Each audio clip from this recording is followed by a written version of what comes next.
పొద్దస్తమానం కూర్చుని ఉండేవారికి ఇది నిజంగా హెచ్చరిక వంటిదే. రోజులో ఎక్కువ గంట సేపు కూర్చుంటే గుండెకు ముప్పు పొంచి ఉన్నట్లేనని పరిశోధకులు హెచ్చరిస్తున్నారు. ఇలాంటి అలవాటు వల్ల గుండె రక్తనాళాల్లోని జీవకణజాలం గట్టిపడే సమస్య పెరుగుతుందని, దీనివల్ల గుండెపోటుకు దారితీసే అవకాశం ఉంటుందని తాజా అధ్యయనం స్పష్టం చేసింది.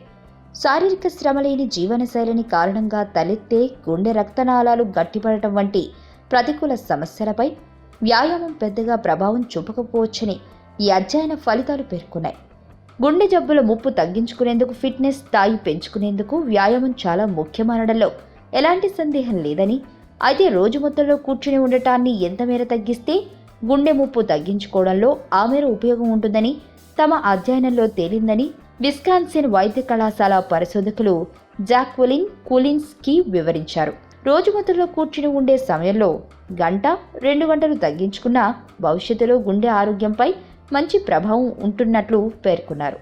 గుండె రక్తనాళాలు గట్టిపడే సమస్యను గుండె సిటీ స్కాన్ ద్వారా పరిశీలించారు. వేరుశెనగ గింజలు తినడం వల్ల గుండెపోటు ముప్పు తగ్గవచ్చని అమెరికా, చైనాలో నిర్వహించిన తాజా అధ్యయనం వెల్లడించింది.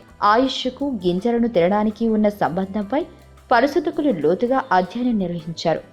ముఖ్యంగా అల్పాదాయ వర్గాల్లో వేరుశెనగలను తినడం వల్ల గుండెపోటు మృతుల సంఖ్య తక్కువగా ఉన్నట్లు అధ్యయనంలో తేలింది. అసంతృప్తి ఫ్యాటీ ఆమ్లాలు, పీచు పదార్థాలు, విటమిన్లు, ఫెనోలిక్ అధ్యయనంలో తేలింది. అసంతృప్త ఫ్యాటీ ఆమ్లాలు, పీచు పదార్థాలు, విటమిన్లు, ఫెలోనిక్, యాంటీ ఆక్సిడెంట్ల వంటి అన్ని గింజల్లో పుష్కలంగా ఉంటాయని, ఇవన్నీ కూడా గుండె సంబంధ ఆరోగ్యానికి ఎంతగానో దోహదం చేస్తాయని పరిశోధకులు వెల్లడించారు. వార్తావాణి న్యూస్ ఛానల్ ఎప్పటికప్పుడు రాజకీయ, సినీ విశేషాలు, స్పోర్ట్స్ మరియు సాంకేతిక పరమైన మరెన్నో విషయాలను మన ముందుకు తెస్తుంది. మరింత సమాచారం కొరకు వార్తావాణి న్యూస్ ఛానల్ ని సబ్స్క్రైబ్ చేయండి.